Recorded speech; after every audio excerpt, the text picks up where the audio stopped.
Well, one of my platforms related to the green economy or the regular economy is that we really go as opposed to attraction, that we go to retention and retaining business in our community, small business. And in my reading of the green economy, the whole area of trying to attract green economy jobs is a difficult area to do. It's kind of like the lottery.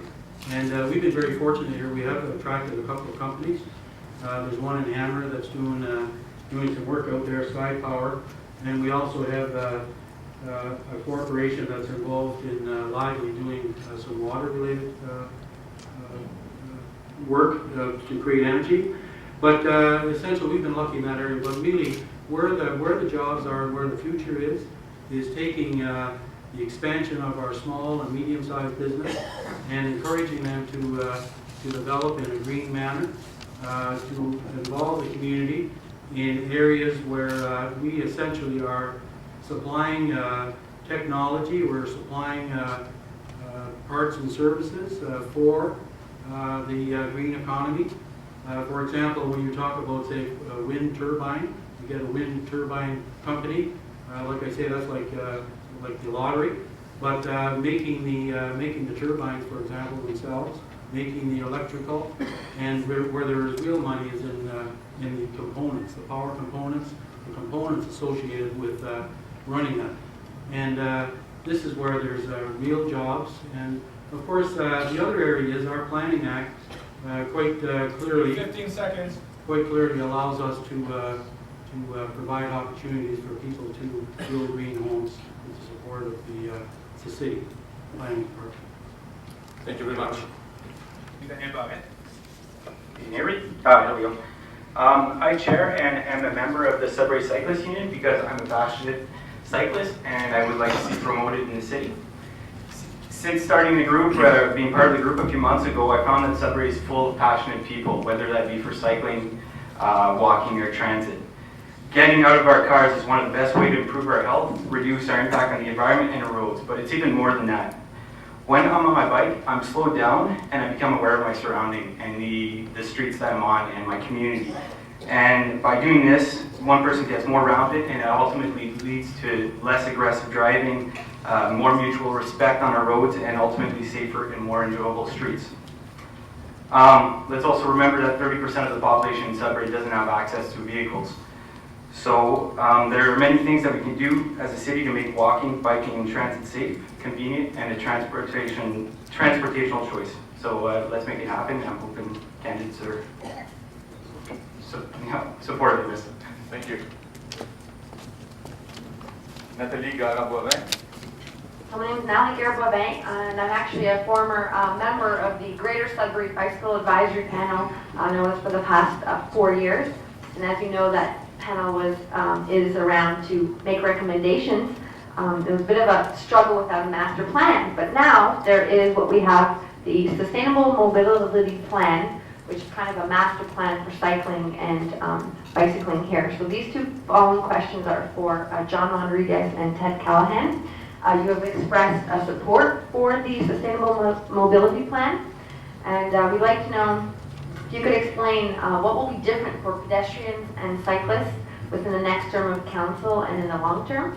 So, je vais juste dire ça en français. Alors, on aimerait savoir c'est quoi vos intérêts, c'est quoi le plan pour les piétons et les cyclistes ici à la ville du Grand Sudbury à long terme.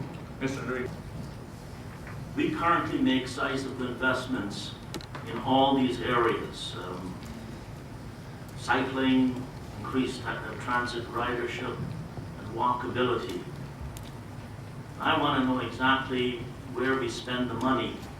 So I would want to break out the numbers on pedestrian infrastructure, cycling infrastructure, and transit growth so that we can track these investments over time.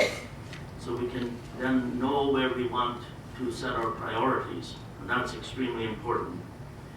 In addition, I'm suggesting that we increase the capital levy by at least 5% over 4 years. 15 seconds.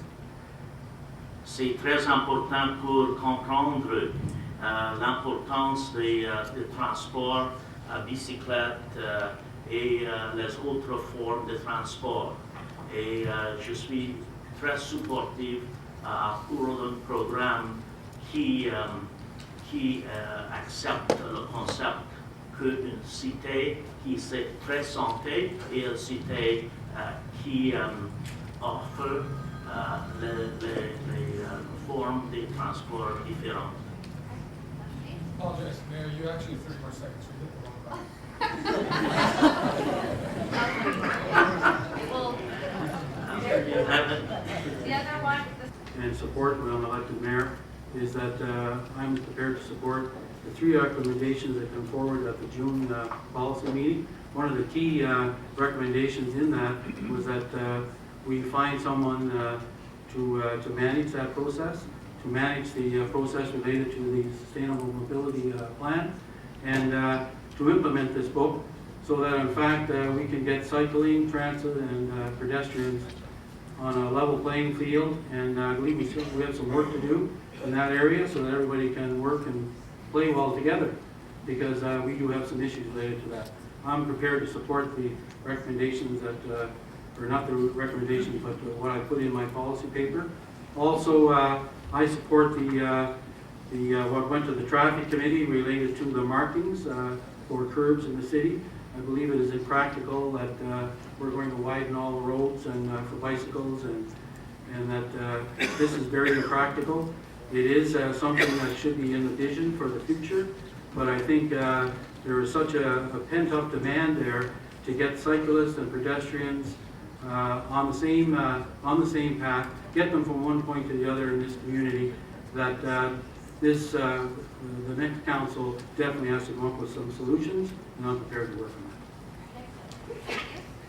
John, because you were cut off in the mid-sentence, if you have something to add, please feel free to do so at this time. I'll tell you when I want to add it to. Thank you. Nathalie? J'ai maintenant une question pour tous les candidats. So my next question is for all of the candidates. You'll have 1 minute to reply. So when residents were asked to prioritize the questions, they ranked again. They ranked accessibility. So 30% of citizens don't have access to a car in Greater Sudbury. Will you commit to putting bus schedules and maps at all bus stops by next June? How do you respond to that, and what new ideas do you have to increase transit ridership? Alors, 30% des citoyens ici et la ville du Grand Sudbury n'ont pas accès à un véhicule. Alors, est-ce que vous pouvez dire que par le 1er juin, vous mettrez des horaires et des affiches à tous les arrêts?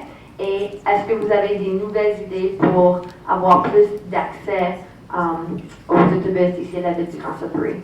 Mr. Fakanzi. That allows me to continue on from my opening. I'm sure a lot of people here have heard the phrase, build it and they will come. What I've suggested over the years, or what I'm proposing over the years, is that a bus that be sent up to Levac, that a regular schedule be posted, and at least one bus on a regular basis be sent to Levac. Another bus be sent down to Wanama on a regular basis, and the schedule posted.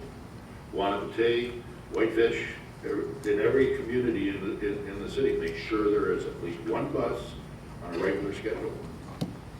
Once people get used to the idea that transit is not only going to bring them downtown, but it's going to be done on a regular basis and on a convenient basis.